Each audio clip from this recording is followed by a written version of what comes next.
located in Harrisburg, Pennsylvania, and former Pitt Panther. So,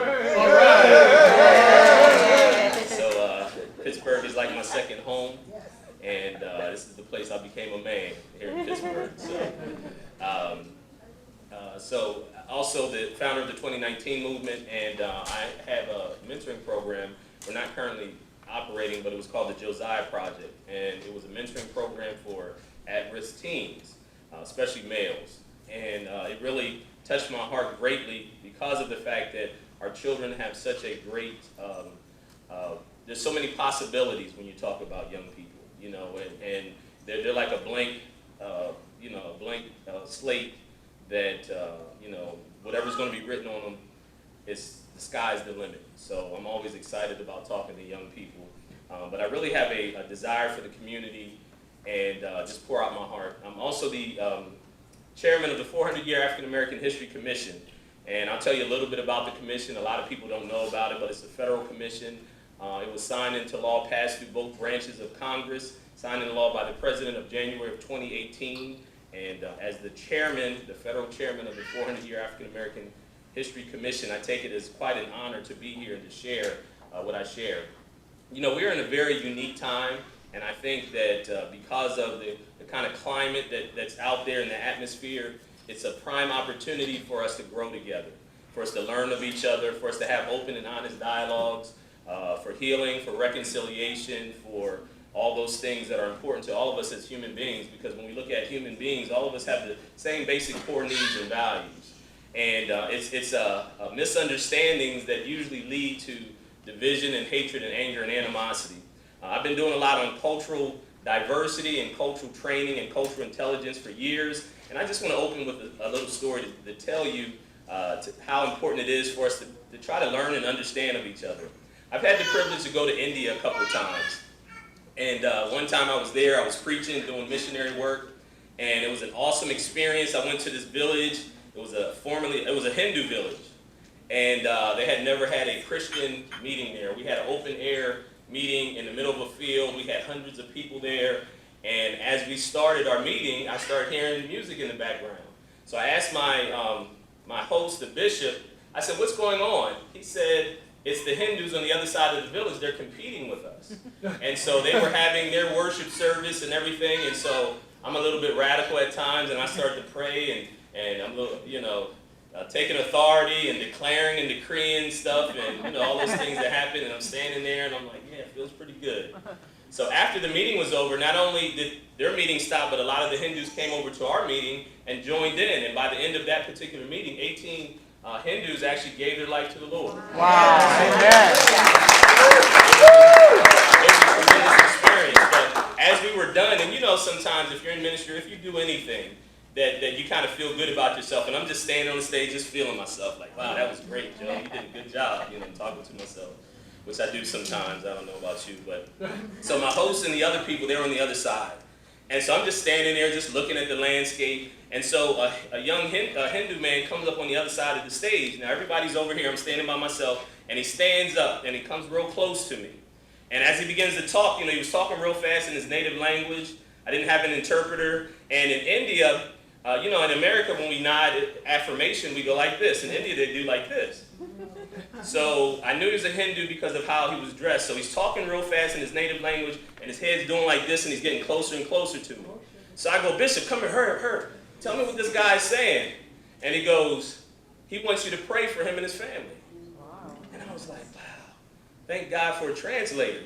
And I said, "Tell him where I come from, if somebody gets real close to you and they're doing like this, that's gonna be a problem." Right?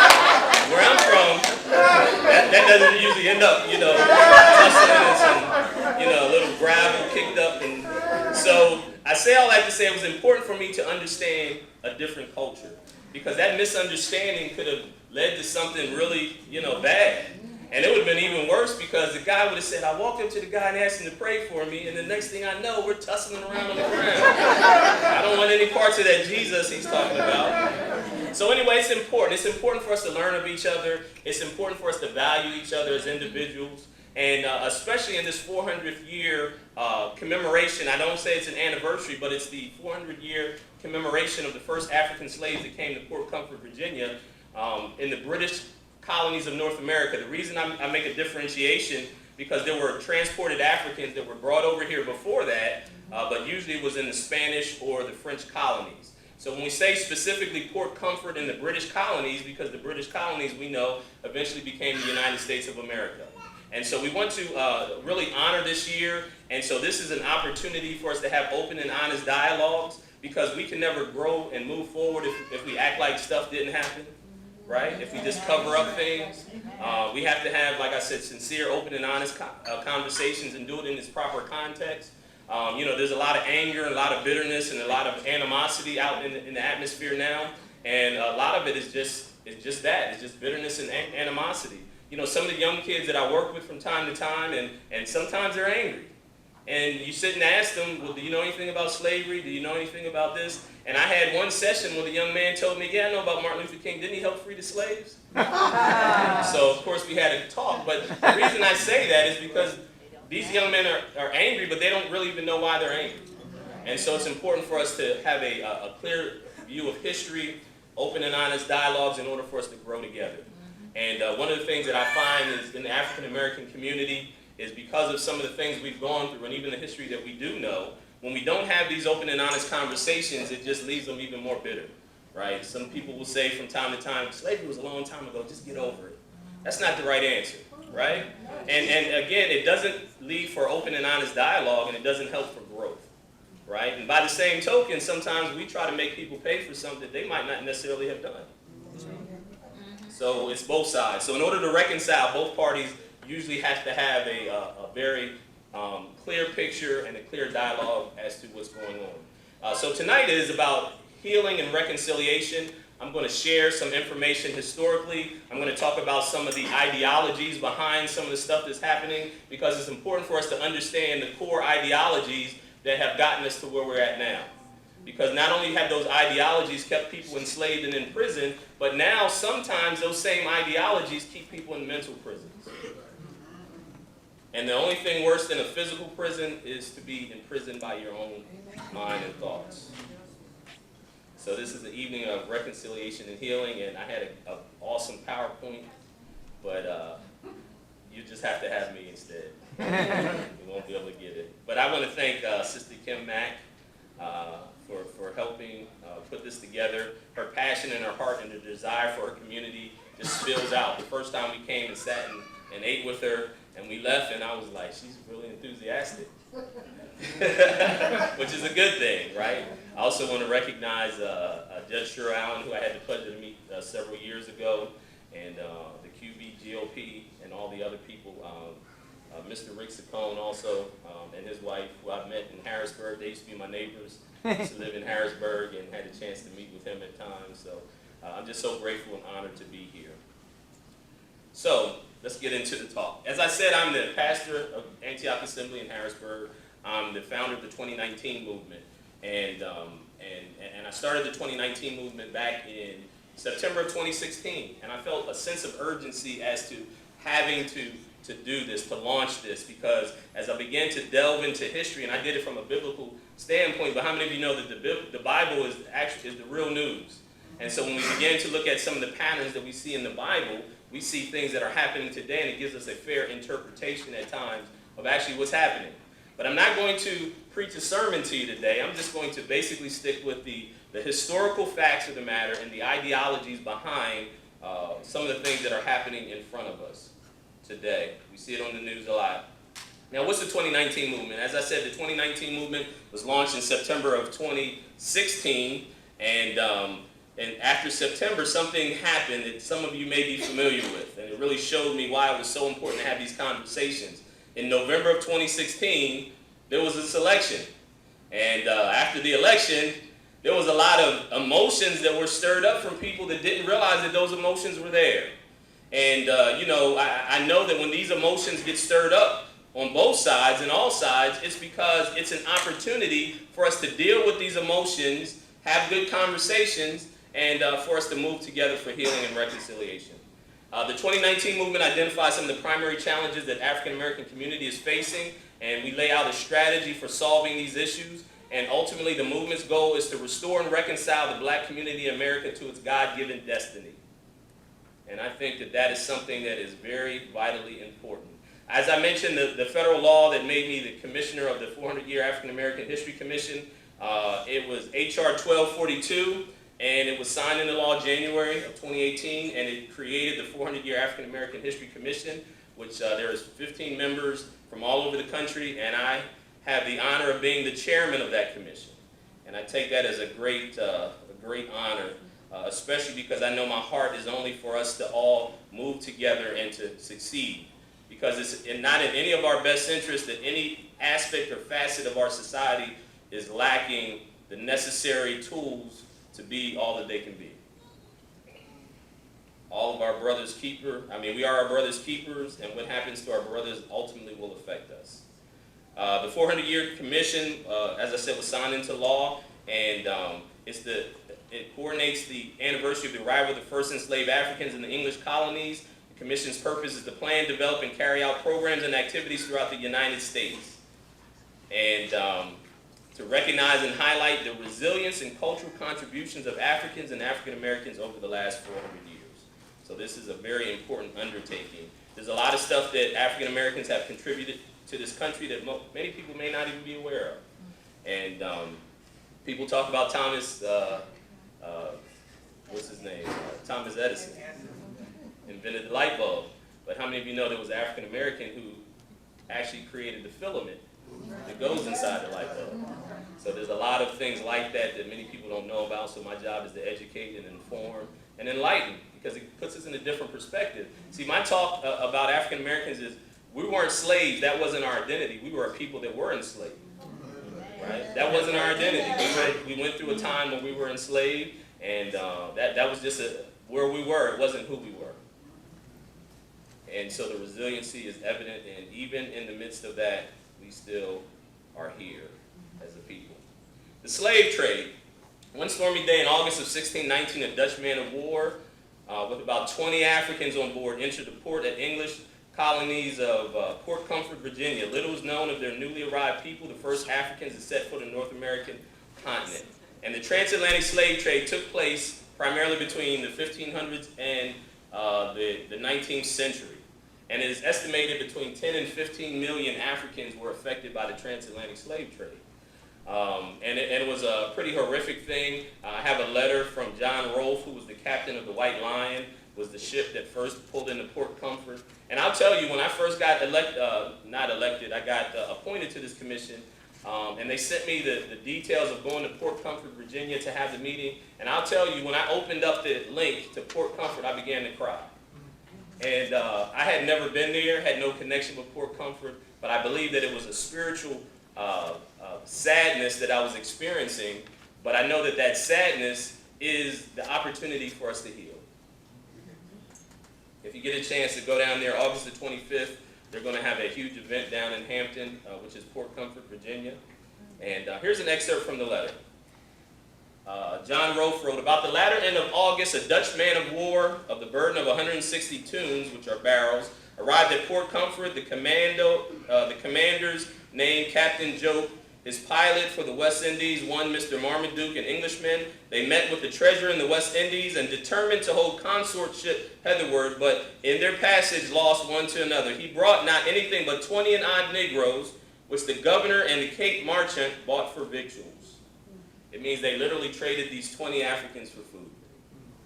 And so it just puts things in perspective as to a time in this country where people were considered a commodity and not individuals with God-given destiny and purpose.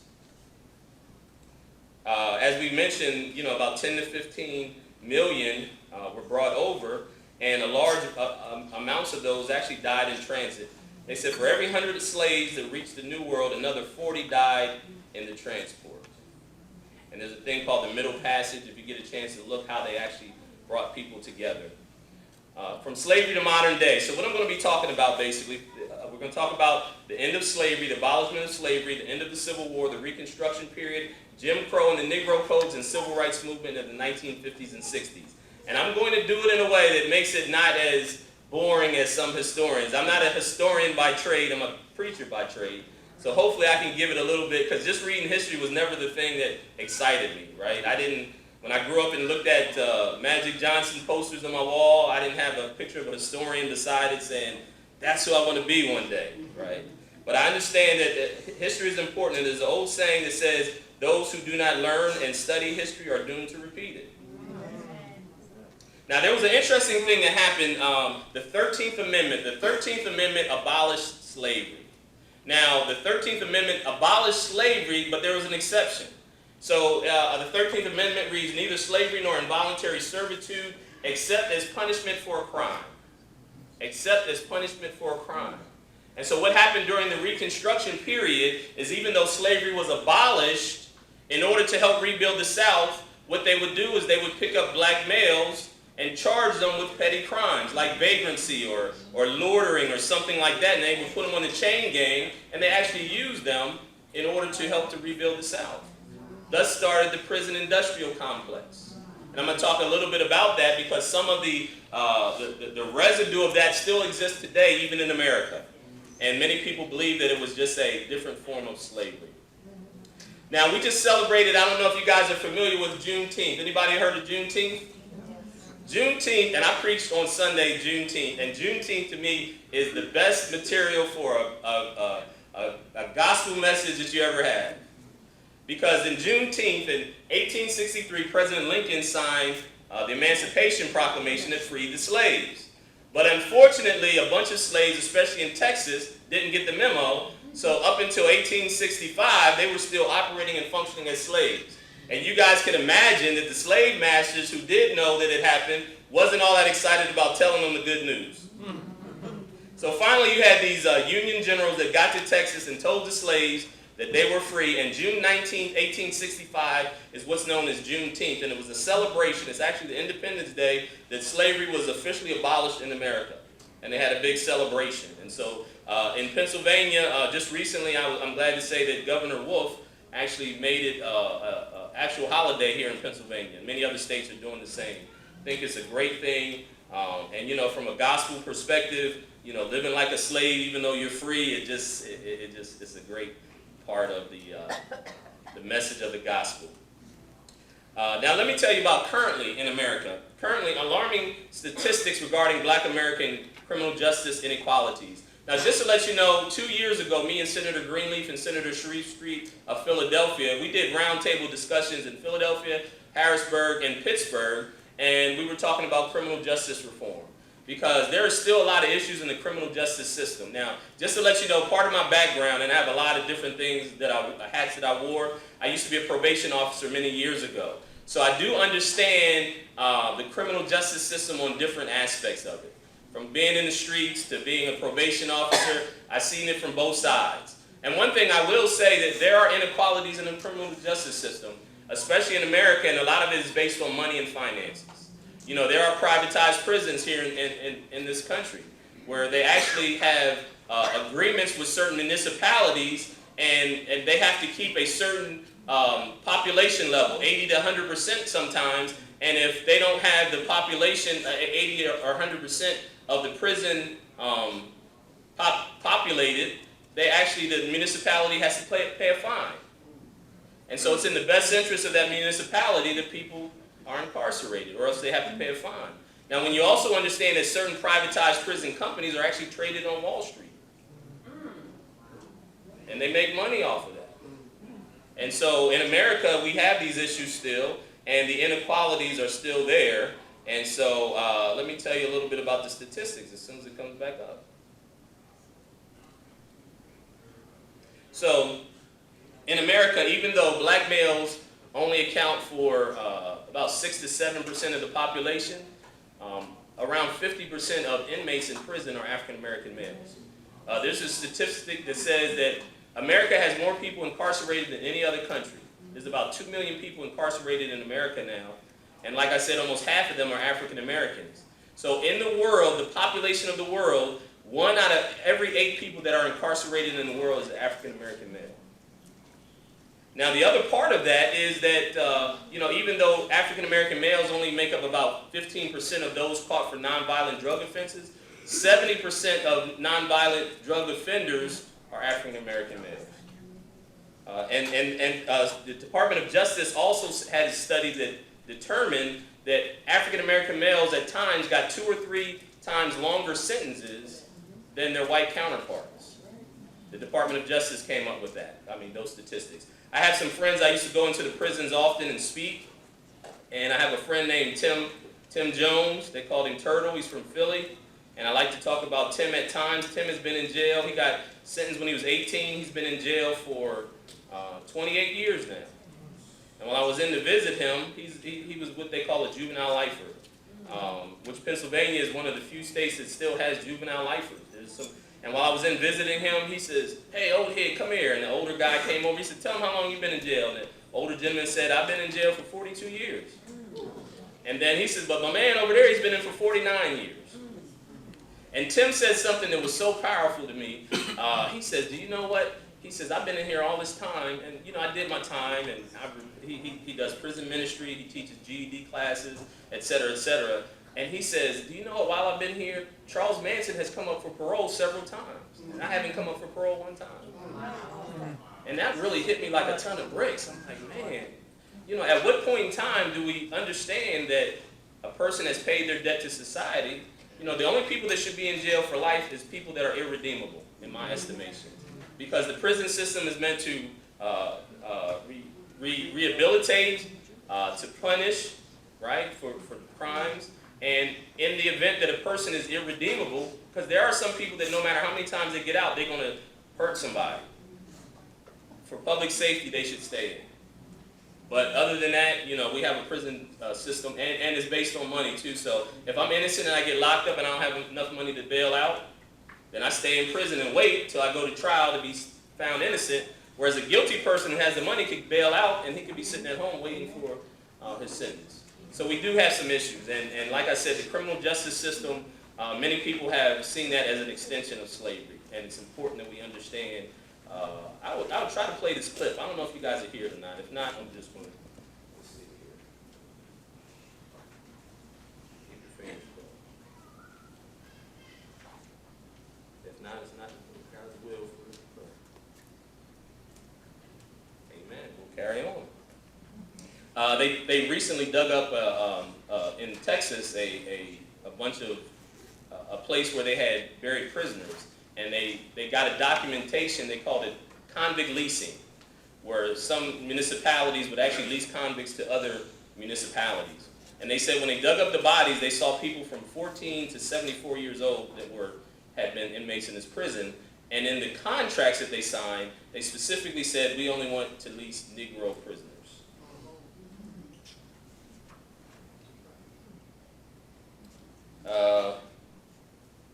Currently, and here's an interesting thing. Here's an interesting statistic, and you do with it as you will. In the 1960s, a black male had a 1 in 6 chance of being incarcerated. In the 2000s, an African American male has a 1 in 5 chance of being incarcerated, which means that the rate of incarceration is higher now than it was even during the time of the 60s. This is a very interesting statistic. I'm not going to make any conclusions.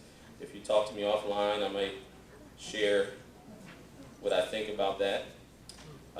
The other thing about that is we understand that when you have this mass incarceration in privatized prisons, it hurts everybody. It hurts the community because, first of all, think about the families that are affected by it. I have a young nephew who I was mentoring, and he grew up, he came through the juvenile system, and I just tell you, I don't like to say this about people, but he was a bad kid. From the time he was in diapers, he just would not listen, and I saw the writing on the wall. I used to tell my sister, "Look, you got to do something where he's not going to." So anyway, long story short, he's in his mid-30s. He started to turn his life around. He got married. He had 3 or 4 young children. And he was helping with the mentoring program. He was a member of the church and a family member. He got caught up in another charge. And the judge told me, I came there to speak on his behalf, the judge told me because of mandatory minimums, the least I can give him is 240 months. 240 months is 20 years. And I thought about these young children that he has, that ultimately She says because of mandatory minimum. So that's another issue that we have to deal with, I believe, because the judge said it's out of my hands, I have no discretion. And Judge Allen probably even knows, I don't know, knows probably more of that than I do, because being a judge and all. But I've seen this happen a lot, and you know, we have so his family is, his daughter's going to grow up without a father for the most part. So economically, it's going to affect the family. You think about the job, you know, he's not going to work and pay his, you know, fair share in the society. And there's a trickle-down effect, because ultimately, subconsciously, the first man that a young woman falls in love with, and Freud said that, I believe it was, is their father. So when a young lady is around males that are constantly incarcerated, subconsciously she begins to gravitate towards that. And young men, of course, their first idol or their first hero is who? Their dad. When we were little kids, we thought our dad could beat anybody, right? That's how we're hardwired. So when you're in an environment where all the males are incarcerated, subconsciously it puts you in a place that you begin to aspire to that. And I have young men, you know, they stopped the scared straight. You know, they used to have scared straight. They stopped doing that because I had a guy come in and talk to the young guys. He said, I did 27 years in jail. He was in his early 50s. And he says, this is what's going to happen. You guys stay away from jail. And the young guys start saying, they ain't going to do that when I go there. I said, man, where are we at? It's this culture we have that these young men aspire to be thugs, right? It's a corrupted culture. And that usually happens when there's no fathers around. That's part of the breakdown of the family that happens. You know, one of the things that they did in slavery was they separated the families, and they would take the males and they would make sure that they humiliate the males publicly, because it gave the impression that the dad wasn't in charge. Dad wasn't in charge, but someone else was. Breakdown of the family. National Center for Health and Statistics said in 2015, 77.3% of non-immigrant black births were out of wedlock.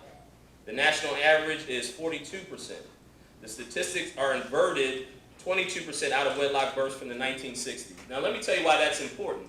A lot of the things that we attribute to slavery isn't necessarily the remnant of slavery. What do I mean by that?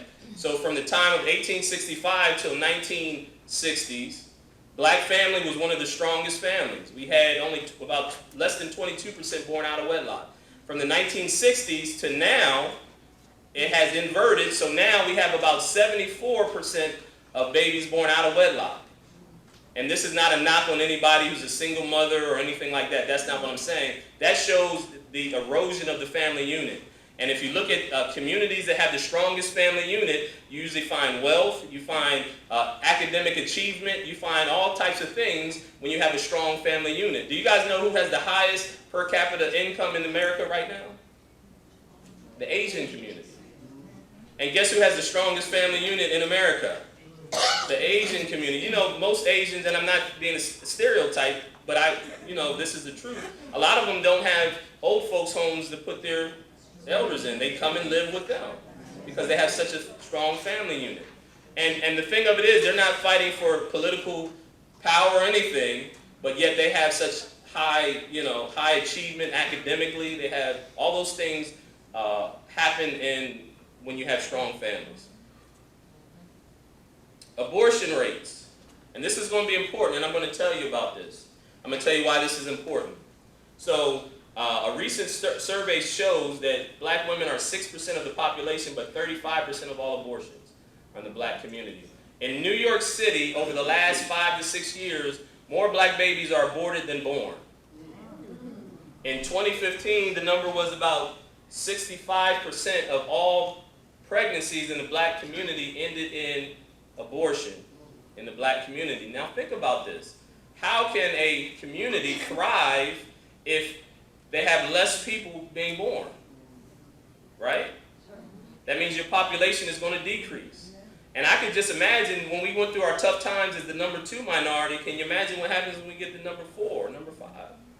Right? We are literally destroying our future, and it's happening based on an ideology that I'm going to talk about, and this is all historical facts. I'm not going to put any of my 2 cents in it. So in New York City, here's some of the statistics I have that I can share if anybody wants to see the presentation. That in 2011, 24,000 black babies were born in New York City, 29,000 were aborted. Some of the primary philosophies, let me talk about some of the philosophies, and I'm going to bring this all full circle so we can understand things. These are some things, if you have pen and paper, you can make notes. Like I said, I can also send you this PowerPoint. There's some philosophers that help to shape the Western culture and the Western ideology that we currently live in. And in order for you to understand, Kim, can anybody give me a glass of water? If you understand the ideologies, it puts things in perspective, and it helps to shape how we can move forward as a people. So Robert Hegel is a person that you should know about. Robert Hegel was a philosopher. Karl Marx, many of you probably have heard of Karl Marx. Karl Marx and Friedrich Engels wrote the Communist Manifesto, and I have a copy of the Communist Manifesto. No, I'm old school. I can drink out the bottle. Now watch me spill it, and y'all start laughing at me. Yeah, old school. I see you now. So, Antonio Gramsci is one that's really important too, and I'm going to talk a little bit about them so you understand the philosophies. Thank you very much. It helps shape Western culture. Some people call it, you hear the term white supremacy being thrown out. I don't account that as white supremacy. I count it as something different. Frankfurt School from Germany, Tavistock Institute, Charles Darwin. Anybody heard of Charles Darwin? And Francis Galton. That's good. That's a nice cold word. Now, Darwin and Galton. Galton came up with this term called survival of the fittest. Charles Darwin promoted race theory. Now, most of you are familiar with Charles Darwin, right? So the whole term survival of the fittest means they believe that the human species, through evolution, would weed out the weaker parts of society. But Galton didn't really want to have anything to do with it. He says, just let it happen. Charles Darwin, on the other hand, had the same philosophy. And you guys have heard of the theory of evolution, right? It's actually based on race theory. And I'm going to show you something here.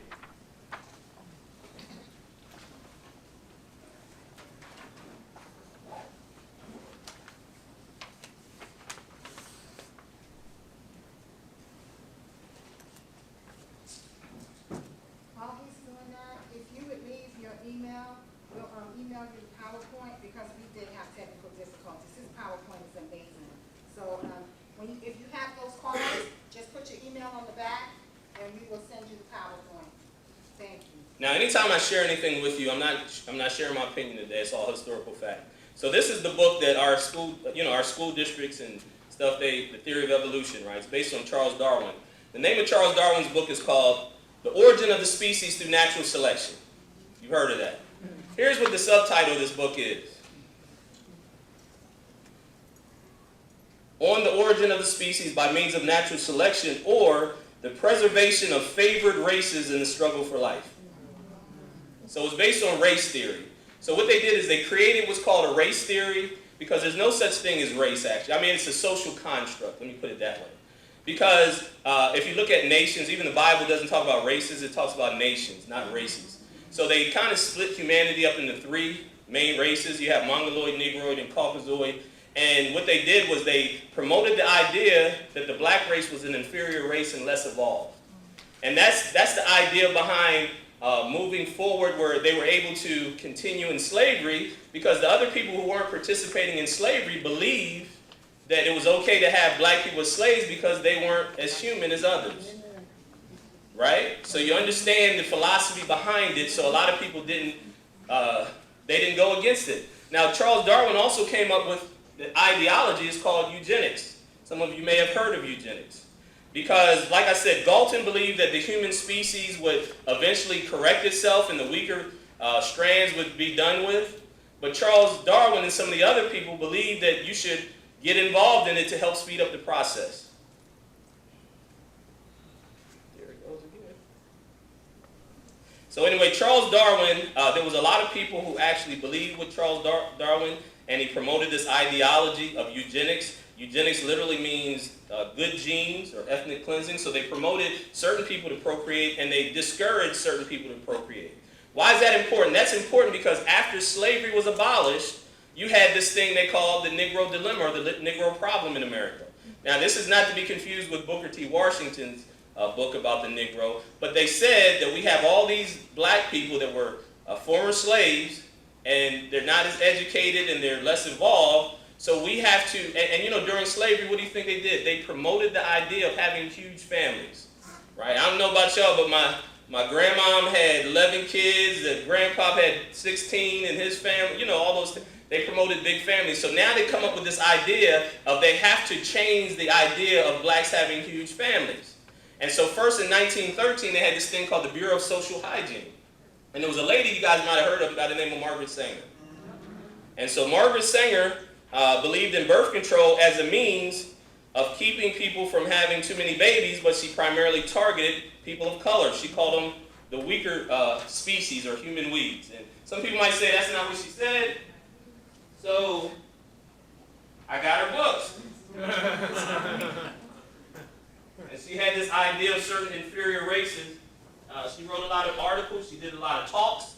One of her books is called The Pivot of Civilization. She was saying that civilization is in a pivotal time because of the increase of the Negro races and other people.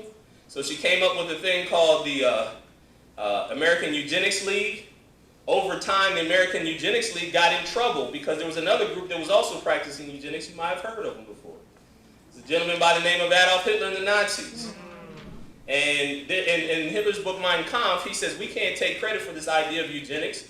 We actually have to give credit to the Americans because it was based on race theory and certain superior races and certain inferior races. So long story short, Margaret Sanger, of course, comes up with the idea of helping to promote birth control as a way to weed out people, and she believed that she had to get black pastors involved. So what she did was they gave money to black pastors, and they would say to them, you can have a revival, let us have a table here, and we'll convince these black families that are already struggling, you don't need to have any more babies, and plus it's just a lump of flesh, so why not just go ahead and get rid of it? And therein was called, the organization went from the American Eugenics League to an organization you guys might have heard of called Planned Parenthood. And it was originally based on, now I'm not trying to tell you that everybody who's in Planned Parenthood or involved in that is eugenicists, but I'm telling you the foundation, what we're talking about is the philosophies that are promoted and the philosophies that actually have helped to shape Western culture. Amen. Martin Luther King said it. He says, how can the dream survive if we stop the babies from being born? I'm paraphrasing that. Again, I don't think I can play this video, but there's an interview where they asked Margaret Sanger about sin. She says it's a sin to allow people to have babies when the babies doesn't have a chance to survive in life. So there's a quote here from Margaret Sanger, 1924. She said, the eugenic and civilization value of birth control is becoming apparent for the enlightened and the intelligent. The campaign for birth control is not merely of eugenic value, but is practically identical in idea with the final aim of eugenics. They also used to have, because of this ideology, they used to have eugenics laws out. They had sterilization of people. Actually, in 2008, there was a young lady who sued the state of North Carolina because she was sterilized against her will, and they found out that she was telling the truth.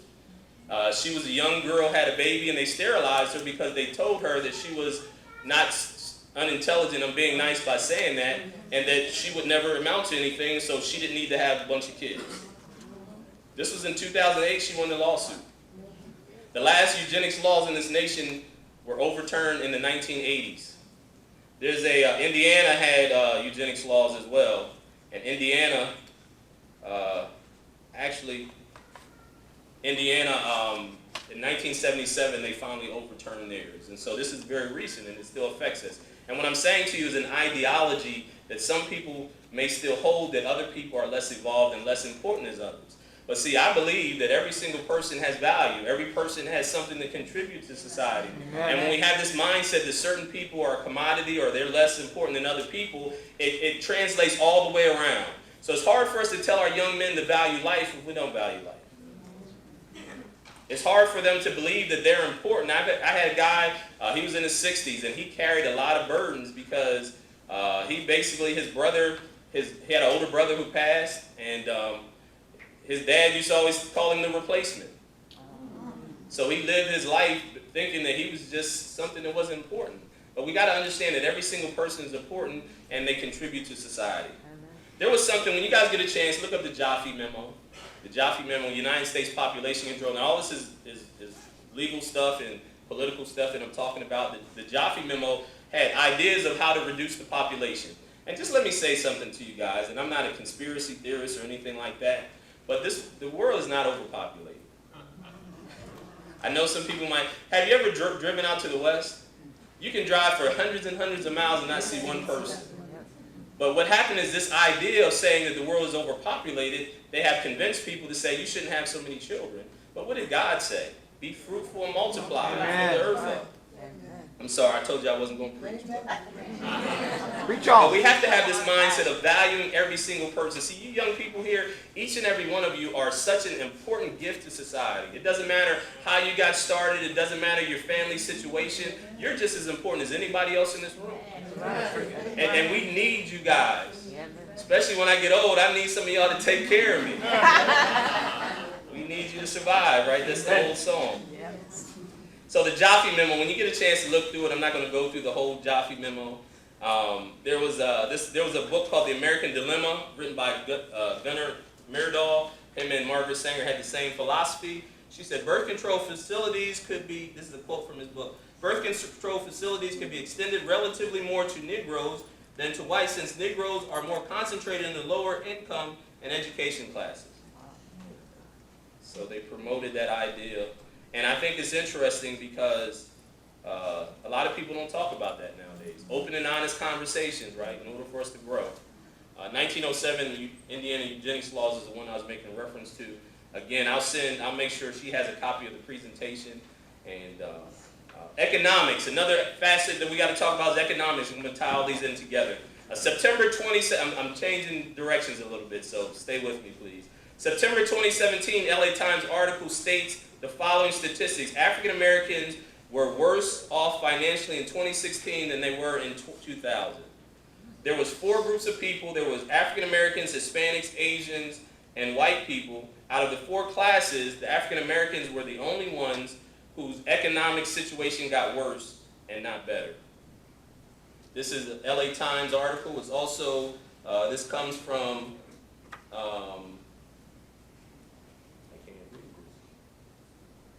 it's the Census Bureau. That's what it was. The U.S. Census Bureau came up with that idea. I mean, that truth. Let's talk a little bit about after slavery was abolished. There was a thing called the Freedmen's Bureau. So the Freedmen's Bureau, it was supposed to look out for the rights of newly freed slaves, right? Give them an opportunity. Some of you have heard of the whole concept of 40 acres and a mule. There was a promise that was given to freed slaves that they would receive land and some other things, right? So it's important, and there's a huge conversation about reparations going on now. I'm not here to get into that conversation tonight, but just know that there was a Freedmen's Bureau that they actually had by law, were going to give 40 acres and a mule to the freed slaves, right? And they started to actually give them land. And then an interesting thing happened. President Andrew Jackson and some of the other people repealed those laws, and they went, and not only did they snatch the land back from the slaves, but they actually paid back some of the slave owners for what they had lost. Andrew Jackson was the president that did that, overturned all the stuff that had Reconstruction. Another thing that happened, and I want you guys to understand, and one of the things that breaks my heart is to see the condition of black people, especially from an educational standpoint. The reason I say that is because even during the time of slavery and Jim Crow, we weren't allowed to read. You know why? Because they understood that if you knew how to read and you educated yourself, then we could keep you physically enslaved, but we couldn't keep you physically enslaved. And the reason it bothers me is because nowadays in 2019, there's a lot of inner city schools that are predominantly African American where the educational levels are very low. I come from Harrisburg. I graduated from Harrisburg High. They had an article in the newspaper that said Harrisburg High's graduation rate was 38% in the inner city. A couple of years ago, when I first found out about this, I got asked to go to Hartford, Connecticut to speak. And the teacher of the middle school, he says, I'm a white male. He says, I need you to come and speak to them because unfortunately, no matter how hard I try, they can't relate to me. They know they're never going to grow up to be a middle-aged white man. So I went to talk to him. He said, but before you come, I just need you to know, in Hartford, Connecticut, the school district has a 67% dropout rate. So can you imagine what happens in 2019 or 2015 or whatever year that was, when you have only 38% of the students in that school having a high school diploma? Where do you think that ends up at? Young males without a high school education will end up in jail or on welfare or worse. And guess what? It affects all of us. So it's in our best interest. I no longer live in the city of Harrisburg, I live in the suburbs. But what happens in the inner cities will eventually affect me at some point in time. And so just like the old saying, we are our brother's keepers, and all of our best interest that we care for other people's children, because their children are sometimes, it's going to come back to us. You know, they're the ones that's going to be committing the crime because they have no hope, or they're the ones that's going to be incarcerated and our tax dollars are going to take care of them, or they're the ones who are going to, you know, you name it, break into your house because you got money that they don't have. And let me scare you one even better. When your granddaughter comes home with one of them jokers, you say, man, I should have invested into this school district, right? I heard a story once, a young lady, she told me her grandfather was in the KKK. She's married to a black man. Imagine the irony. But see, he loves his great-grandkids, right? So God used that to break down the barriers. So I want to deal with other people's children, especially their sons now, because I don't want my daughter bringing one of those disenfranchised young men to my house. Amen. Now, the interesting thing, after slavery was abolished, 1865, it officially became abolished. We had by 1870 to 1875, we had the first black congressman of the United States. They were very well educated people in the South during the Reconstruction era. So we began to excel even in the midst of, think about going from being illegal to read to having Congress people that are very articulate and very well educated in a short period of time. It shows the resiliency of black people. It shows how that even though the odds were stacked against us, we didn't use any of that as an excuse. Right? I always tell people the only thing I really want the government to do is get out of the way and let me raise my family and my children. Right? I don't need the government raising my children. Let me do that, because they do a terrible job at it. They can't even keep track of their own stuff sometimes. Right? No offense to any political people in here. Now, another interesting thing happened, and this should put it in perspective. One of the first things during Reconstruction is they had the right to vote, right? So not only did they have the right to vote, they were voting in black congressmen. And so they started having these things after the Reconstruction, which lasted about 10 years or so. They started to pass these laws, these Negro codes and Jim Crow laws that actually, in some points they would do stuff like voter suppression. It was real voter suppression. It wasn't a lot of stuff you talk about now, they call it. It was real voter suppression. So sometimes they would have a test you had to take, or you had to own property, you had to pay a large amount of money in order to be able to vote, right? That was to hinder black people from voting. And an amazing thing happened even before that. Ulysses S. Grant won the presidency of the United States. This was when black males were able to vote. 80% of black males at that time voted. Ulysses S. Grant won by 300,000 votes. 500,000 black males voted for Ulysses S. Grant. And so it was because of the black vote that he became the president of the United States. So immediately they understood the political power that black people began to develop, and so they started to pass laws to keep them from being able to vote. Now, just to let you know, I'm an independent. So before I go any further, I want you to know this is not a Democrat or Republican thing, even though we're here for the Republicans, right? They've sponsored this. But the reason I say it's so important is because it's the principles that help us to succeed. Right? I don't want to get into I'm against you because you're this party. What are the principles that are important for us to prosper as a people, right? And one of the things that I do know is that all of us should vote. Amen. And you should educate yourself about the principles of what you're voting for. Don't just pull a lever just because the person is the party that you think is your party, right? Who is going to support the principles? Because guess what? All these things I'm talking about, Andrew Jackson and all of them, they're Democrats. The Democrats started the KKK for segregation reasons. There's a movie called Birth of a Nation, not the one that just came out. And I'm going to tell you what, I don't know why this professor had this idea. I was in college. I was the only African-American male in this class. He shows this movie. It's about the formation of the KKK, called Birth of a Nation. And when the class was over, I said, whose bright idea was that, man? How do you think I feel watching this mess? Because the whole idea was segregation, to keep blacks and whites separated. And what they did was they began to use the media to promote this idea of the angry black criminal. And there's a scene in Birth of a Nation, and I'm going to talk a little bit about that before I bring this to a close, and I want to make sure that I leave enough time for Q&A, right? So I'm not going to take too much more time. But there's a scene in Birth of a Nation, if you get a chance to look at it, D.W. Griffith made it. And just to talk about the ideologies, the American Academy of Music, movie directors, their Lifetime Achievement Award is called the D.W. Griffith Award.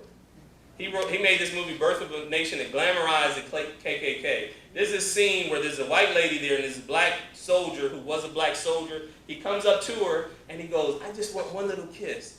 And she was like, "Don't touch me." She literally threw herself over a cliff because she was like, "I don't want you touching me." I was like, man, what is that saying? That she would rather die than to have this black man kiss her. But what they were doing is they were promoting the idea of the black criminal, right? He's angry. You got to guard your daughters. That's what it was about. Look it up. I'm not, like I said, I'm not even editorializing it. That was the promotion of it. But it was, and so they used that fear in the South to keep segregation, to keep people from embracing the black community because of fear of what they would do. During the Reconstruction era, and then they went and they overturned voting rights for black people because they understood the political power. And I'm going to show you how that has happened again in more recent times. I'm not talking about now, but I'm talking about, see, and let me just take a second. There are people that will put obstacles to keep you from voting, but just let me say to you, if using a standard ID to show who you are to vote is enough to keep you from being able to do it, that's an issue. I think that when we do that, we are glamorizing mediocrity. That's just my thing. My pop-up always told me that if obstacles are in your way, you might have to try a little harder, but you don't let obstacles keep you from doing what you know you need to do. Right? And in Pennsylvania, you got to show an ID to vote.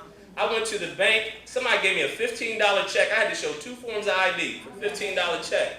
But then I'm supposed to go and vote. And let me tell you, there's a lot of voter fraud all the way around. I'm not saying Democrat, Republicans.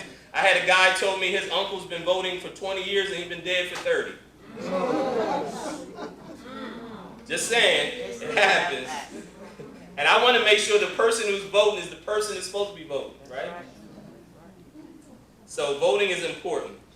There's this image that, there's a couple of court cases I want to just talk briefly about, then we're going to move into civil rights, and then we're going to bring this to a head.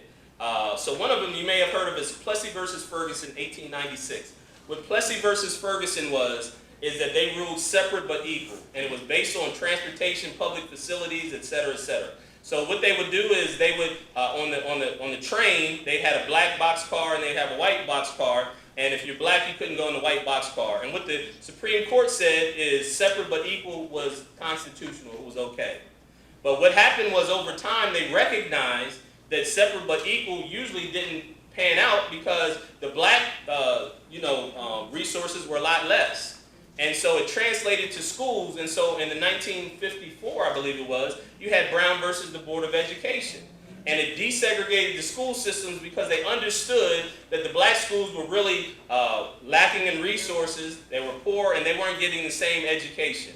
And so they desegregated the schools, and I had a great opportunity on the 12th of June in Washington, D.C. We had 2 people from the Little Rock Nine who came, a black young lady and a white young lady, and they talked about their experience and how it was to desegregate the schools. And the reason I say that is because we have free education and it's only almost mandatory, but a lot of times we as young African Americans don't take advantage of it.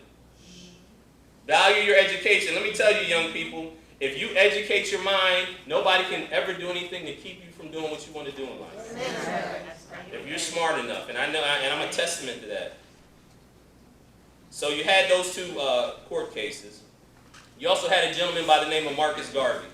Some of you may have, Marcus Garvey is a ideological thing I want to share with you. Marcus Garvey was a segregationalist, but he wanted to build up the black community, especially during a time where there was no segregation. So Marcus Garvey was a very wealthy man. He started to build up the black community, and he was about self-determination. And one of the quotes he said was, "We're going to emancipate ourselves from mental slavery because while others might free the body, none but ourselves can free the mind." That's one of my favorite quotes, and he was a very wealthy man, and he started to help to build black wealth because of this mentality that we didn't need anybody to help us. Just get out of the way and let us do what we had to do. Right? That's what America's about. It's supposed to be the land of opportunity. And one of the things that I always say is about equal opportunities, not necessarily equal outcomes.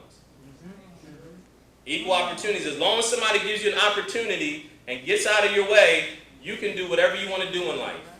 Believe that. And if somebody tells you you can't accomplish something, then they're trying to limit you and they're trying to tell you you're inferior. Don't ever believe that. So you had two places. You had Wall Street, Black Wall Street in 1921. They got firebombed, and I have a little video clip, but you're not going to be able to see it, in Allensworth, California. These were two places where there was a lot of black wealth. Black Wall Street, which is in Tulsa, they had businesses, they had wealth, they had a lot of wealth. And what happens is, because of racism and segregation and anger, they actually firebombed, and like 300 people got killed. They wiped out, I think it was like 30 city blocks in Tulsa. So it hindered the advancement. Allensworth, California was not far from Los Angeles, and it was actually a very wealthy town. And there was some racist things that happened to the city. The city's like kind of a ghost town. It's a historic site now. But the reason I say that is because there was a time that black people was able to gain wealth, and they were able to achieve. There's a movie called The Great Debaters that I love, and the reason I love the movie because it shows in the 1930s and it's black excellence. Black people were achieving, they were reading, they were educating themselves. And I believe that there has been a corruption in our society to the place that now we don't believe that we should aspire for excellence. This whole notion that if I speak intelligently, then I'm talking white or I'm not talking black or something like that. You know, the corruption of the culture, it just limits me. It tells me that I'm inferior and that if I speak with the goodness of the King's English, then somehow I've lost my black card. And I tell people I love black people. I've been black my whole life. I'm no less black whether I'm intelligent or not. Some of my closest family members are black people. So when you guys get it, yours too. So when you get a chance, look up Black Wall Street and Allensworth. And the reason it's good, young people, for you to learn of these things so you can know that you're able to achieve anything. These were former slaves that were starting cities and communities, and they prospered and they thrived. In the Hill District, yeah. By the time I got there, it was on the other side of that. But, you know, when they do the freshman orientation, I came here in 1985, they was like, whatever you do, don't go in the Hill District. I was like, I'm from Allison Hill. This is like home to me. Some of y'all from Harrisburg know about Allison Hill. Similar to the Hill District. Now here's an interesting shift. And like I said, I'm going to only have a couple more slides to share with you. An interesting shift happened. So you had, you have this. We went through Reconstruction, right? We went through Jim Crow. We went through the legal limitations that were imposed on black people to hinder them from being able to achieve. You had the civil rights movement that really fought to overcome some things like affirmative action. A lot of people weren't in favor of affirmative action and they knock affirmative action. But affirmative action was a legal means to try to level the playing field. Because there was a time that you could walk into a place and they would say, no, we don't hire black people. Right? So in order to level the playing field, they said you have to give consideration to people of color. Right? That was to level the playing field. But an interesting thing happened. In the 1960 election, you have JFK and you have Richard Nixon. Now, Nixon was a Republican and JFK was Democrat. Now, up until that point, a lot of black people were Republicans.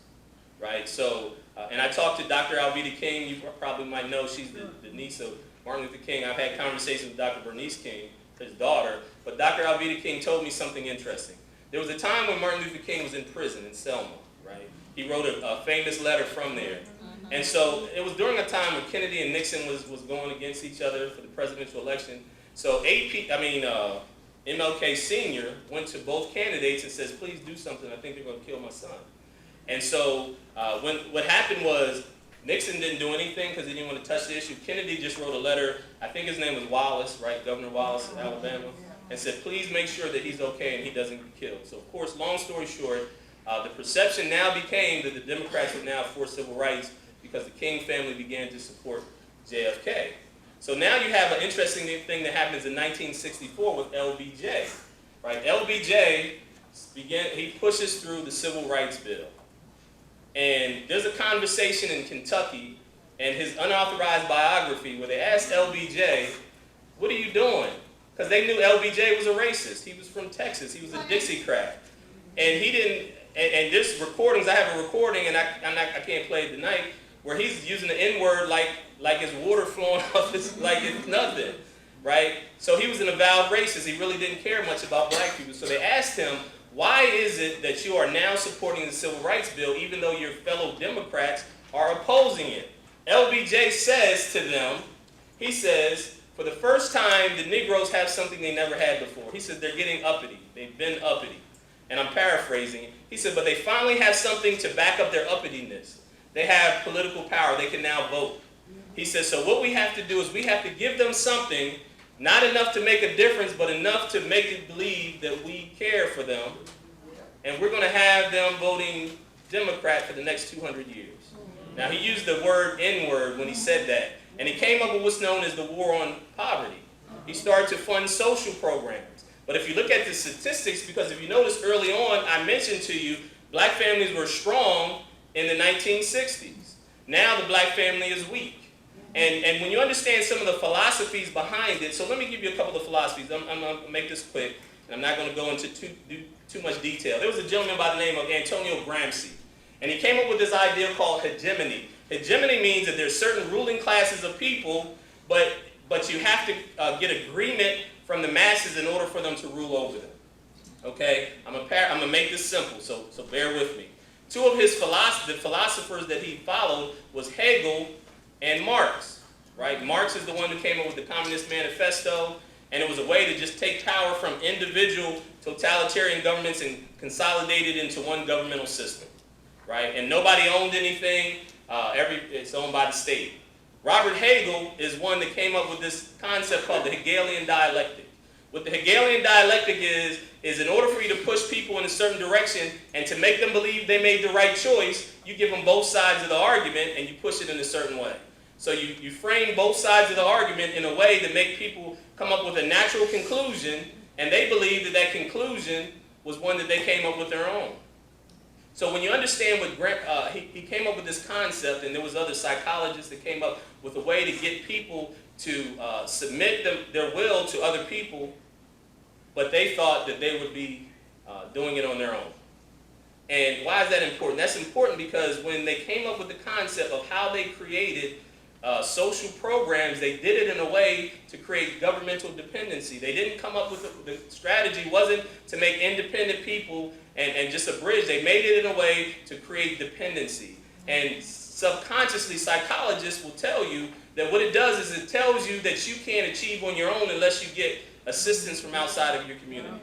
Now, just to let y'all know that I'm an independent now. I look at these principles. And when I see the direct result of the breakdown of our families over the last 50 years, and some of these things are residue from slavery, but a lot of it is not. A lot of it is psychological, that we have been indoctrinated to think that we can't do anything, that we can't help ourselves. And when you take that in context with how they promoted a culture of materialism, and you know, you got now that young people think that they got to look like somebody else in order to be validated, right? It's the breakdown, it's the corruption of our family. Aldous Huxley was a famous person. Here's a quote from Aldous Huxley.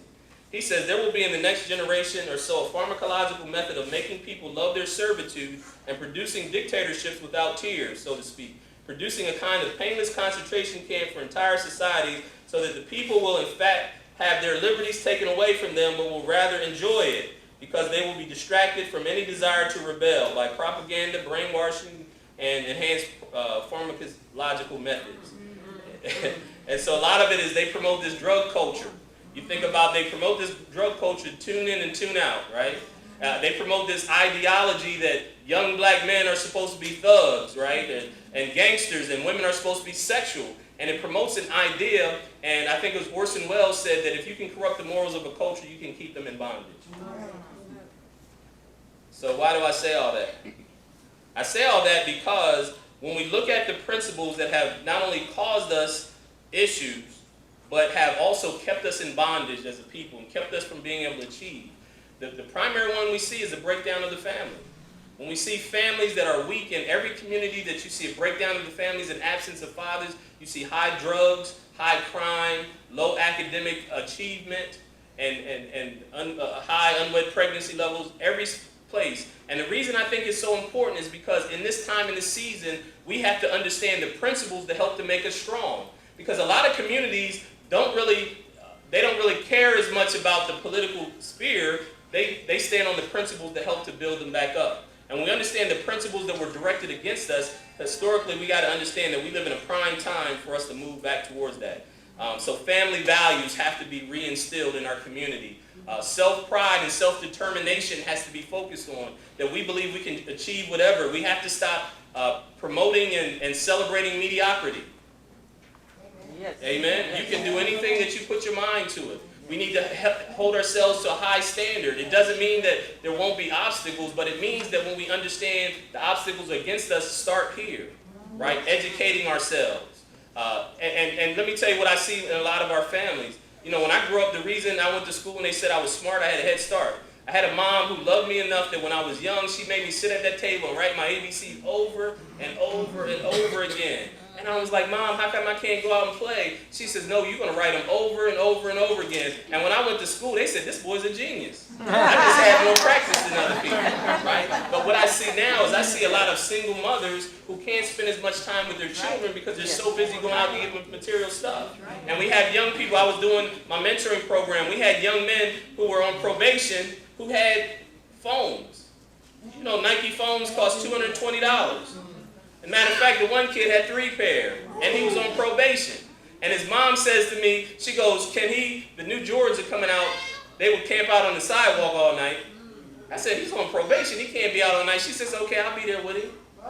I said, I don't even have $200 sneakers on, but it's this mindset of materialism. And what it stems from is when you come from a place where you don't feel good about yourself and you've been told that you can't do anything, then the only way to overcompensate for that is outward shows of materialism and wealth, right? So our priorities change, right? There was this image, have you ever seen the image of Jim Crow, right, and Sambo and some of these others? They used the media to promote these images of black people. It was a caricature. And I Googled this guy Kodak Black. You ever see him before? He looks just like the one of Sambo. It was a caricature. These young guys, they got gold in their teeth and all this crazy looking stuff. It's a caricature. It's not really, and guess what? Our young people begin to aspire like, that's what I need to look like. It's psychological. It's corrupting our minds. It's making us believe they do these things with the money phones. So guess what our young people believe? I got to have stacks of money like that or I'm nobody. And it's not real. That's not even their real money most of the time, right? It's a corruption of the culture that we got to understand. We live in a very critical time, and that's not our real culture. Our culture was, traditionally, we were the most God-fearing people out of everybody. And I believe it was our faith that got us through slavery and through Jim Crow, because we knew that there was somebody out there who was looking out for us that wasn't of this earth, right? Family, we had the strongest families, and guess what happened? I used to get spankings all the time by people that weren't even my mom and dad. We had a strong community, right? But that has gone away, and so now we got young mothers who are broken on the inside, that when their kid gets in trouble in school, let me tell you, I have 3 nephews, all 3 of them are doing life in prison. The oldest one is 36, right? When they were younger, every year their mom was going to go fight the teacher. I know he got a bad temper and he don't listen and he's disrespectful and he steals sometimes, but I don't think he did this. I said, he probably did. I said, what happens when we don't reinstill, right? We got teachers that are afraid to teach our children. We got to get back to the values, historical values that brought us through. And the reason why in this presentation, I talk about the good and the bad and the ugly, right?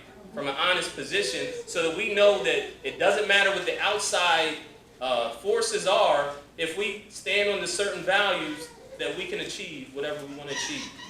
Right? Some of the smartest people ever, some of the greatest inventors, you know, the gentleman, I met a guy from Ghana, he helped invent fiber optics. There's a young lady who invented the cell phone, like the basis for the cell phone, African-American lady.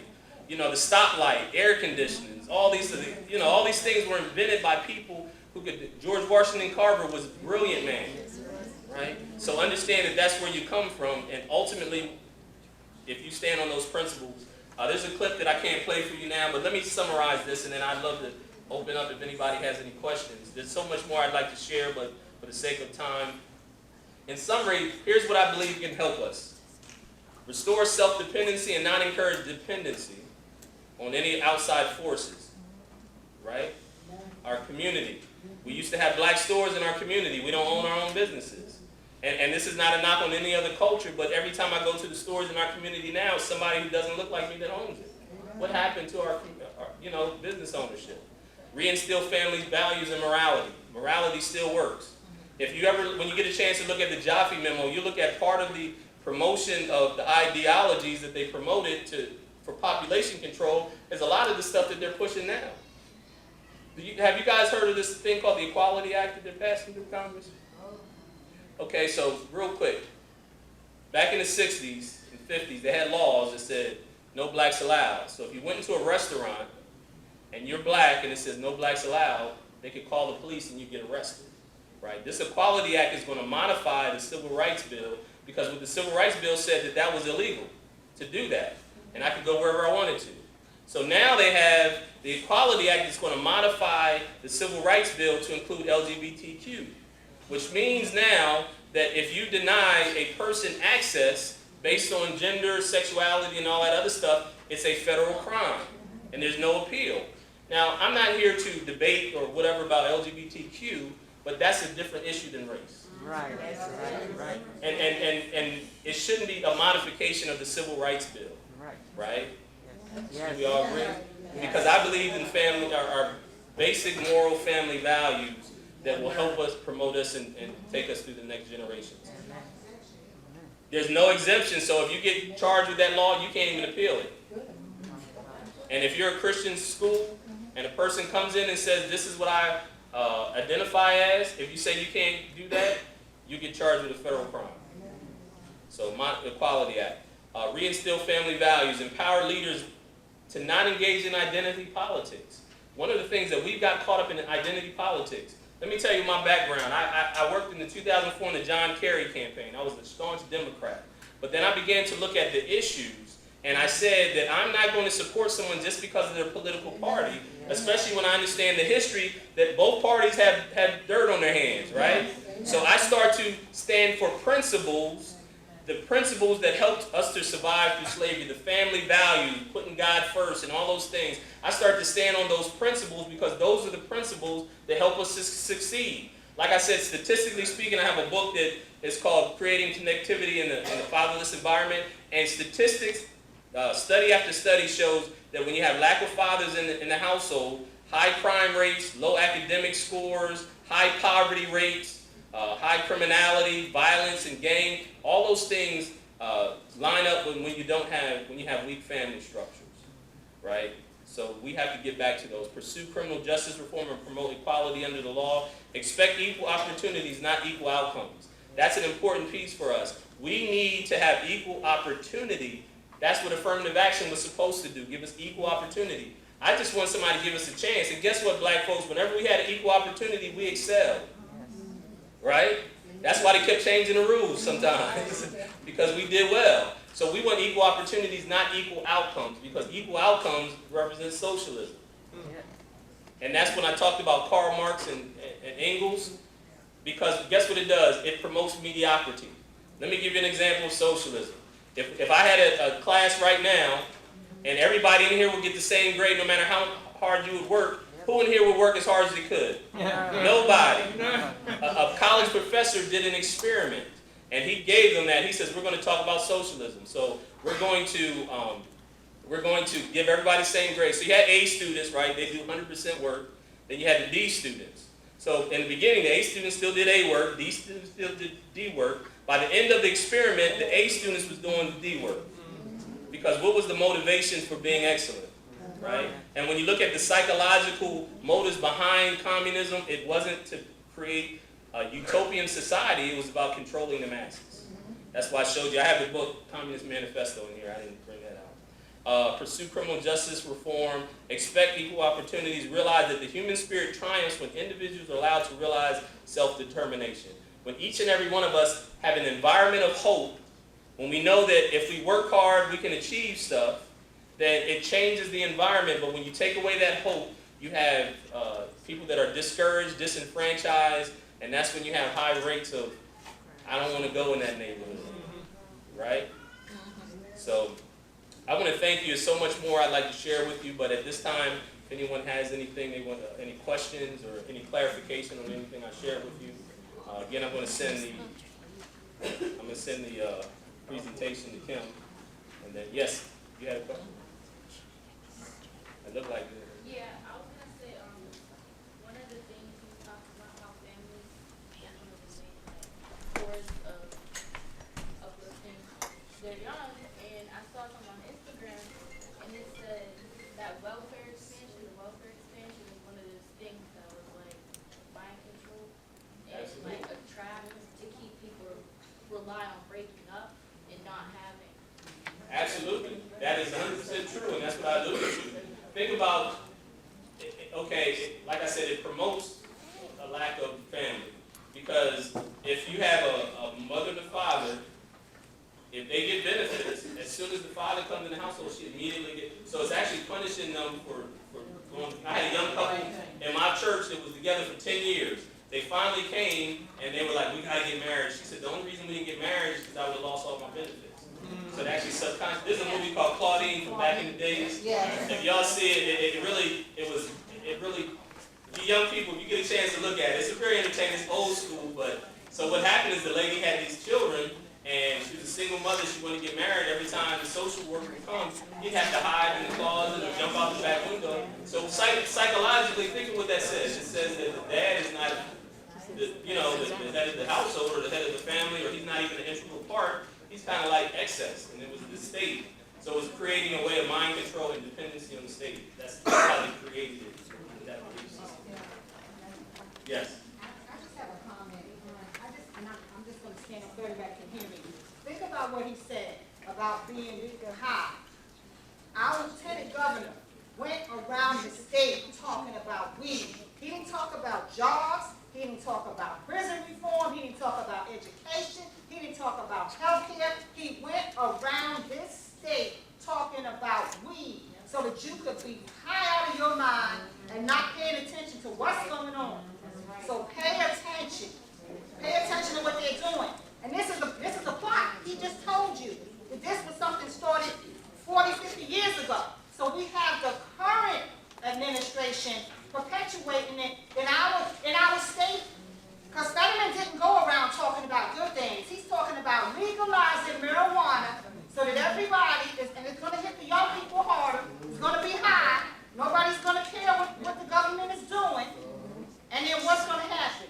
If you don't have money to get high, you're going to start doing crime, right? So pay attention. He's not talking about bringing jobs or bettering the schools or making our communities better. He's talking about bringing weed. Pay attention. And let me say something to you, young people. We all know, I'm not against medical marijuana, medical usage, but really you don't need to smoke it. You can use the oil and all kind of other remedies. And we all know marijuana is a depressant. Marijuana does not motivate you to go out. You might have some great ideas when you're high, but you never carry them out. Right? I had some guys who they were nuclear scientists. When you talk to them, you come back 2 months later and they still sitting on the couch. Right? And let me tell you something. The last thing we need our young black men doing is walking around here high all the time. Right? And it was intentional. They started it years ago, and that was part of the plot. I read Aldous Huxley. If you get a chance, it's called Brave New World. They talk about how the idea of your society, but it causes control of the masses. That's what I talk about, Gramsci. Yes? Yes. I just wanted to talk about something that I want people to start thinking.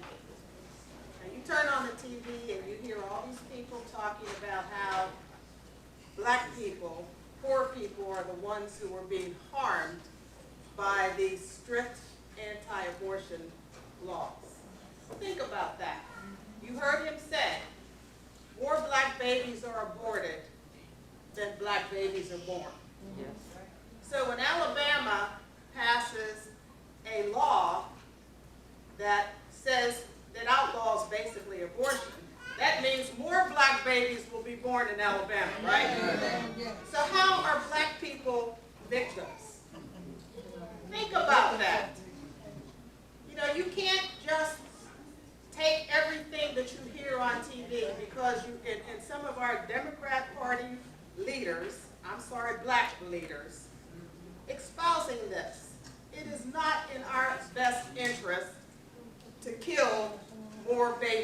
more of our babies than are born. Think about that. I mean, not only does it violate the laws of God, it's not in our interest because we are people who, our population is decreasing. We are not, you know, and I'm just going to say this. If my memory is correct, there are about 39 million black people in this country. 12%. 12%. Okay.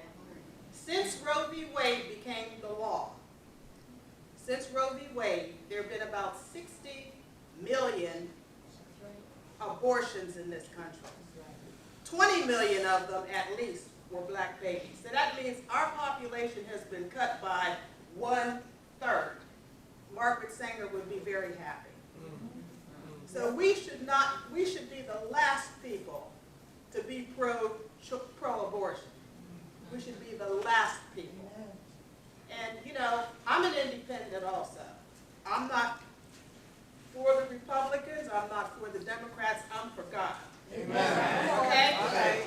And all these people running for president, anybody who stands up and supports infanticide, anybody who says that it's okay to kill a baby up to the day that it's born or beyond, is not fit to serve in any office in this country, much less the presidency of the And that's a great comment. Think about what they passed. They passed a bill saying once you hear a heartbeat, you can't abort it. There's nobody in here that can convince me that some with a heartbeat is not alive, right? They said that that's wicked to say that I want to defend the baby when he has a heartbeat. That's a human being. I would never tell a woman what to do with her body at all. What we are supposed to do as a society is fight for those who don't have their own voice, right? And so that baby in the womb deserves to have life like everybody else. So I am pro-life, and you know what's so funny? And I know you had a question. I go and preach in churches sometimes because people have been socially engineered by media. I get up in churches and I say, you know, God is pro-life, and I get confused looks in their face. Like, God is pro-life. You're like, I never thought about that. He created life. He hates hands and shed innocent blood. So we who are the men and women of God, we have to be pro-life too. Yes, sir. I was wondering what we can do in a practical sense with our education system regarding the truth, history being written, and social studies focusing on the things that matter. Well, I tell you, that's a great question. One of the things we did with the 400-year commission, and I don't know if you guys have been following me on social media, we had Nick Cannon has come along as an honorary chair. We made him an honorary chair, and we're doing the 400 Schools Initiative. So the 400 Schools Initiative is going to be an initiative that actually goes and teaches real history, real black history, like some of the stuff I'm talking about. But also, if we teach the real history and people understand the psychological, you know, like if they teach about Margaret Sanger and eugenics and all that other stuff, then it could open up the minds of people to say, hey, this is not a good thing. And actually it was created originally, the person who started promoting abortion promoted it with the idea of lessening the population of black people. Population control. So you talked about this bill that was passed, you get the bill, but you didn't say the name of the president who signed the bill. Which one? The bill starting the 400th anniversary? Oh, President Trump. Oh, thank you very much. January 2018. Thank you. Yeah. It wasn't a day. Right, yeah, absolutely. Yes, sir. I heard you talking about the Hill District and what things happened, and I used to work in the Western Penitentiary here on the north side, and I used to be like a file clerk, and I grew up in Hill, and that's where I was born and raised. When I looked on one of the papers, and the first thing it says, notorious Hill, and then it said those that come from the notorious Hill are wicked. And it makes everybody think that that's what it is. And also, my daughter went to Indiana College, and she studied sociology. And the teacher showed a movie saying that all black families don't have fathers. And when she raised me, my father and my mother both raised me. And I'm here because because of their teaching and education, he said, well, we'll give the exception. They went on. Yeah. And so it's also being taught in our schools, and also being taught on the media. And I don't know how many of you noticed it, but you always tell, I can always tell when a white person does a crime. Because on the media, they will show the black picture first. Right. And then they'll say, well, the unknown person, and I always know, okay, if it's unknown, they'll show a picture, I know who it is. So this one everybody to be weird. And you're right, and part of what happens, the media's job has been, is to create dissension.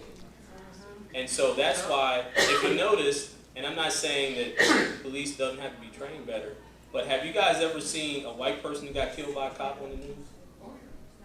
I've never seen a white person get, right? Why do they, and I'm not saying it's not disproportionate, I'm not saying that stuff, but why do they only show when the black person get killed? Because part of what the media is doing is trying to fan the flames of racial unrest. And you know, I have this book, Saul Alinsky, Rules for Radicals, and the Communist Manifesto. They both have the same themes. Part of what they do is separate people into groups and have them fighting against each other, and it keeps us distracted from the real issues.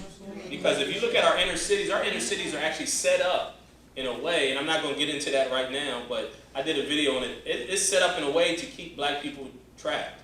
And you know, with the Housing Act and stuff like that back years ago, it was illegal for black people to even move into the suburbs.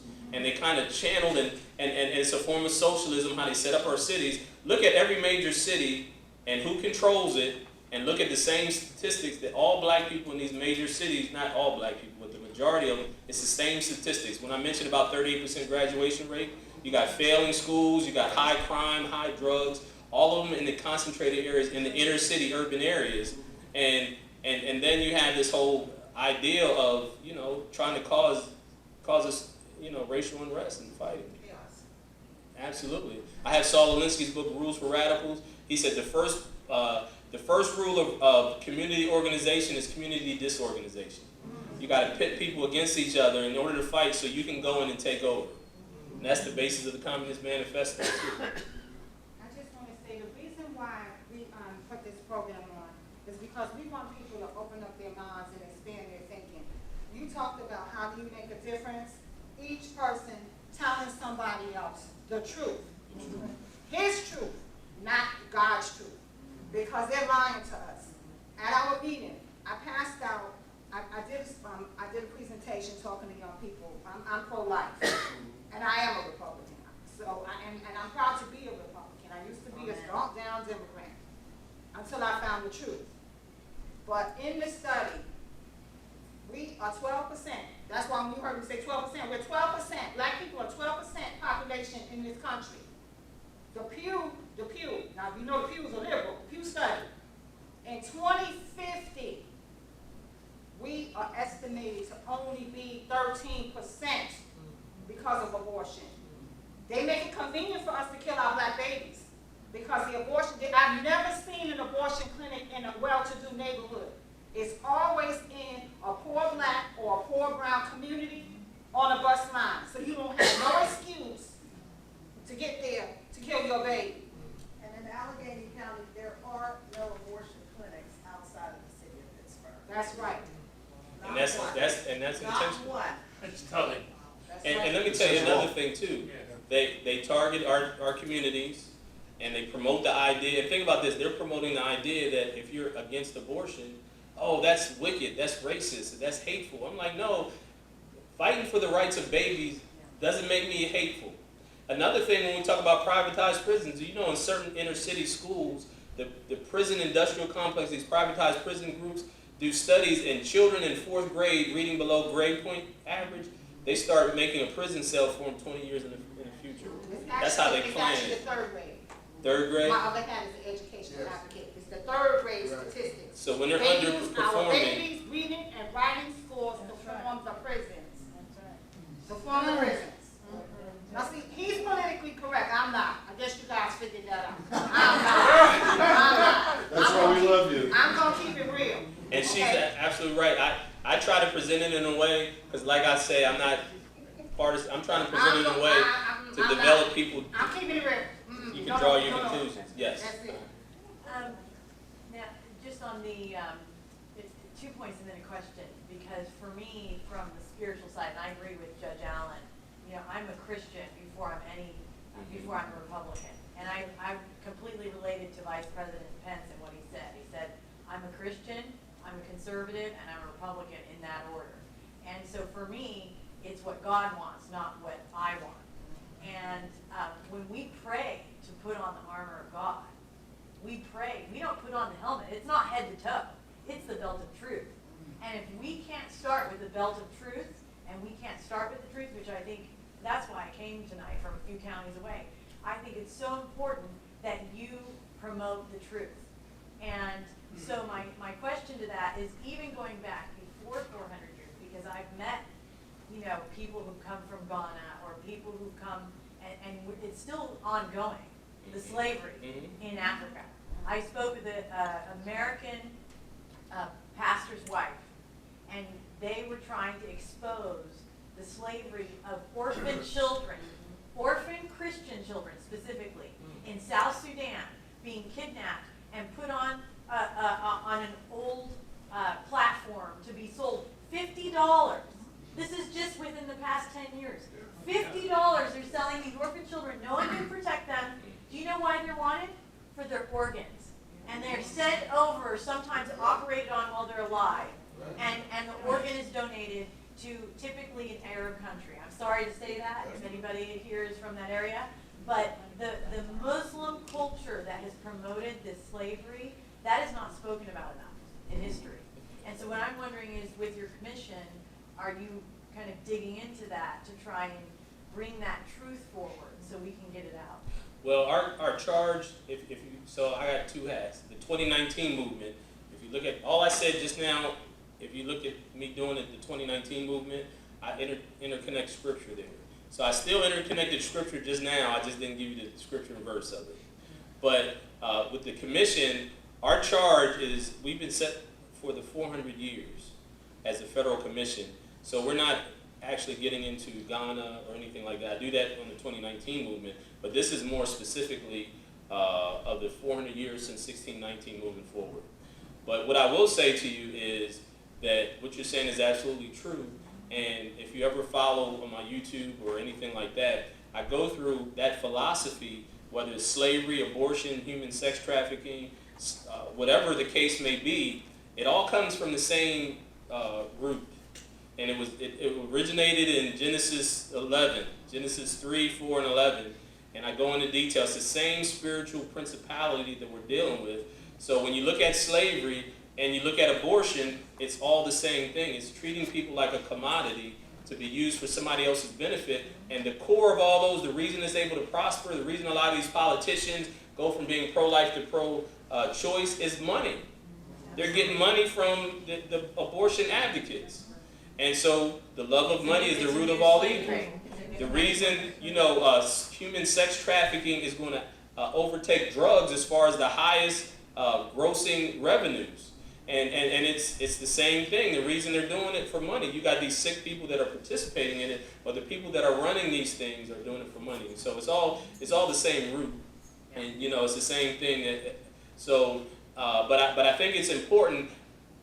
One thing that the Lord has put on my heart is to be able to dialogue in different atmospheres, but with the same principalities. So I can use a lot of scriptural references around people that read the Bible, but I can do this presentation with people that don't have no time for the Bible, and they have to come up with the same conclusions. Because if I start giving them scripture and verse to people that don't believe in the Bible, that doesn't mean anything to them. We just did a class, so I'm with you 100%. I'm just telling you what my charge is, to be able to function in different environments and atmospheres. To be all things to all people. Right, exactly. Like Paul, when he went around the Greeks, he used their terminology. And one of the unique things, and I know that it is God who brought me to where I'm at, because this commission and this seat that God has brought me, I started in 2016, and Ray and Renee was some of the people that in the beginning, they were like, we don't understand it all, but we believe what you're doing is of God, before they heard the whole thing.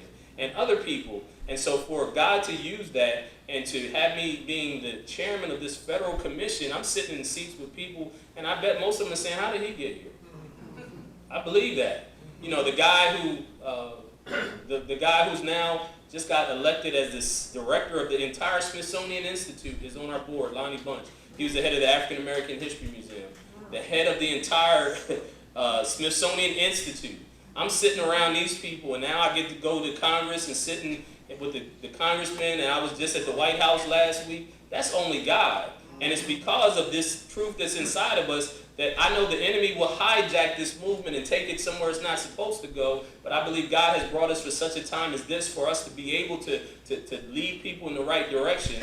Because if we don't, we're going to have people that's going to say, I had this one prayer group down in Maryland. It was supposed to be a prayer group. And the guy was sharing it with some of the prayer intercessors, and the one person said, seems like you're a conservative, and they just shut me down. They didn't want to have me in the meetings no more. I was like, no, I'm a person standing on biblical principles, and we're supposed to be a prayer group. They didn't want to hear me because in their mind they heard Republican, you must be a conservative, we don't want to hear you. So in that time, that's why I don't come out and say, I'm a conservative. I say, I'm standing on the principles, because as men and women of God, when we stand on the principles, we can't, we can't be defeated. The principles of reconciliation and forgiveness, the principles of standing up for life and standing up for everybody's ability and everybody's opportunity to be all God that created them. You can't in your right mind stand up and say, I'm against that. But I can get up and say, I'm against Matthew 20, you saying John 3, I don't want John 3. But if I say that all people have the opportunity for life, liberty, and the pursuit of happiness, you have to be a real horrible person to get up and be like, I don't want that. Even though some people are against it, but they can't say it publicly. So, but yeah, I really appreciate what you're saying, and I'm with you 100%. Senator Greenleaf, when I worked with him, he was fighting against human sex trafficking as well.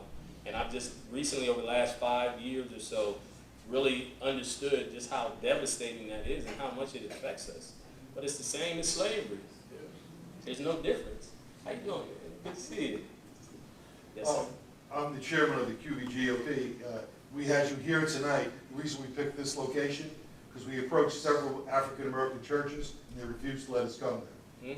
Because you're Republican. Because we're Republican and because of you. Both. Oh, I'm sure it's because of me. Absolutely. I know. I take that as an honor. I know they don't want me. Absolutely correct. Because when I stand in those churches and sometimes, and people be like, who got this guy here? And I tell people my transformation, I became pro-life in a split second. I was pro-choice. I was a Democrat. I was in my time of prayer, and the Lord showed me these babies, and I could hear them crying. And he says, if the blood of Abel crying out from the ground, I can hear that. Imagine what 60 million babies sounds like. And it shook me to my core. And I got up off the floor in prayer, and I was like, how can a society that say is civilized allow for babies to be killed? And now, at the time, the day that the baby can be born, there's nobody in this world that can believe that that's not a baby. Any mom in here had a baby, that baby moving around in your stomach early on, you tell me that's not a living being? So anyway, I'm not going to get on that soapbox, but yes. I do just want to say that this is Pastor Vincent Ponders from New Canaan. He's here tonight. Amen. Praise God. But isn't it amazing? I thank God for you, Pastor, for being here. And you know what I say, think about how clever the devil is. And I went through a whole thing about the forgiveness prayer. Think about how clever the devil is. He devised a plan to destroy our community, and he's so good at it, he has us now passionately defending the very tools of our destruction. You know, I share about Margaret Sanger, and black women are mad at me. Why do you keep talking about that? You're supposed to be a pastor. You know, when did I become the bad guy? I'm saying babies deserve the right to live. That's all I'm saying. The person who said that they don't is somebody who hated. When Margaret Sanger came up with that idea, I believe she had a vision of black pregnant women. That's the ones I got to target. So, you know, it's woe to him who call evil good and good evil. Yes. If I could just encourage everybody in this room for the terminology or the rhetoric. I have gone through a similar trend. I've always been pro-life, but I would allow people to say that they're pro-choice. Now I'm going a step further. I'm going into their territory, and I'm saying, no, you're pro-abortion or you're pro-death because there's no choice for that unborn baby. And how many people in this room would like to tell their mother to abort them if they had the voice to do it? We all choose life. That's why we're here today. We are all walking miracles. And the fact that you're here and alive is such a miracle from God. I just can't imagine a human being denying that to somebody else. I'm sorry. But here's what I say, and I want you guys, if you guys get a chance to look on the 2019 movement, I have a blog that I did about, I thought I was doing the right thing at the time. And how that came is because I had a young lady who kept challenging me, why do you keep talking about that? Why do you keep, and I said, I'm here talking about it because it's important. As a black person, especially knowing what Margaret Sanger believed, and so she says, the problem I have with what you're doing is, I don't believe in abortion, I've never had one. She said, but I have 2 friends that have an abortion, and every time the issue comes up, they feel really offended and hurt because they feel guilty about what they did. And what I shared with them, I participated in abortion as well, so my transformation came from a place of repentance. And until I got to a place where I acknowledged it and repent, I got healed on the inside, which made me passionate. But the reason I say that is we have to be careful, because sometimes when you put somebody in a certain position, in a defensive position, they automatically are going to push back. So when I tell you murdering babies and that pain that they experience, now they can't hear anything. They're in defense mode. They're in protection mode. And so I changed my dialogue in order to allow them, to bring them to the conclusion, because at the end of the day, I want to be successful more than I want to be right. And Or some you of y'all share know. your story.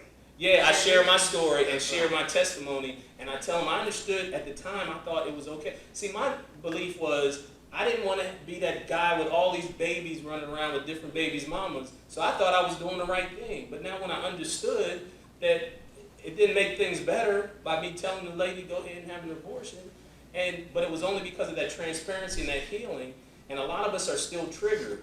And until we get over that inner healing, they're not going to hear anything. The only thing they hear is abortion. You're pointing the finger at me, even though people might not even know they had an abortion, but they still feel a certain way. So, one of the things that I wanted to do is I wanted to bring this in a way, like you said, Kim, some people are more politically correct than others. I'm always trying to strategize to see how can I present this in a way to open the door for somebody to say, yeah, I need to repent and turn, One of the things that happened to me, I'll share this story real quick. When I first became pro-life and I had the radio station, there was a young lady who came to me and she says, I'm pregnant and I can't have this baby. I said, why? She says, my husband, he relapsed, he's going with another woman, and our first son looks just like him. If I have another one, it's just going to remind me every day of him, and I can't do this. And so I prayed and I went through everything, because I had just came off that floor where I was just like, oh my gosh, we got to save the babies. And I did everything. I tried to make her feel guilty. God's going to punish you. I said, no, God has a special plan. I did everything. I prayed and whatever. And if you look at the one video we did, she came in my office one day, and when I was talking to her, I prayed and I talked to her. I used every angle. I used scripture. She says, you know what? I heard you. I'm not going to have an abortion. She brought that baby to see me after she had it. She named that baby Elijah. Man, you could have bought me with a penny. And it was just so amazing. She said to me, that day, the last day she came to my office, she had made the appointment and was headed to the abortion clinic. And she says, I can't remember exactly what you said, but whatever you said resonated with me. And so I was so elated about that. But that's the desire we have to have, and God's going to honor that.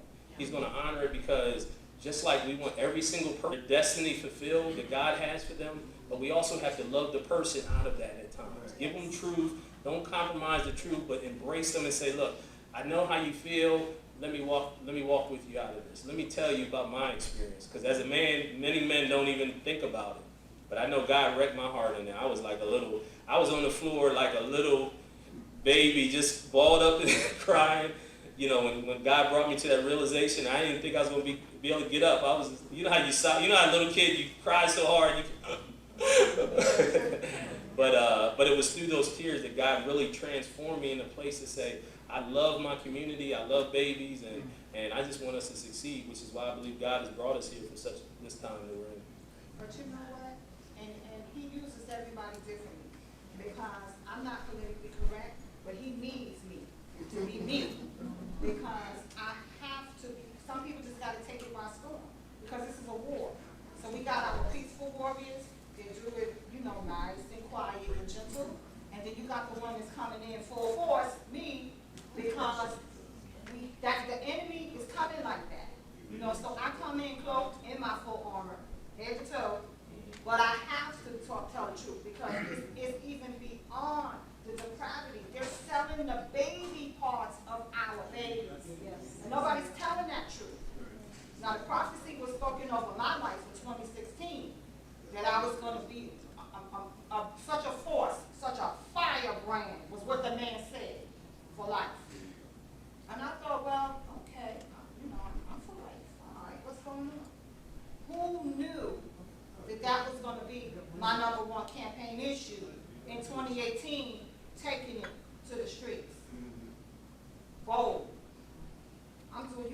No, I'm doing my campaign announcement in front of Planned Parenthood. That's how much I'm taking it to them. I'm taking it right in their house, and I'm calling them out. Because it takes people to look like me and you to call them racist. Because abortion is racist. Nobody's telling that truth about it, you know. Because when you say, oh, well, you're just racist, well, aren't they saying it if you are against, you're racist? Or The sexist. devil's a liar. They call men you're sexist. Exactly. Either you're sexist or you're Anti-women. racist if you're for life.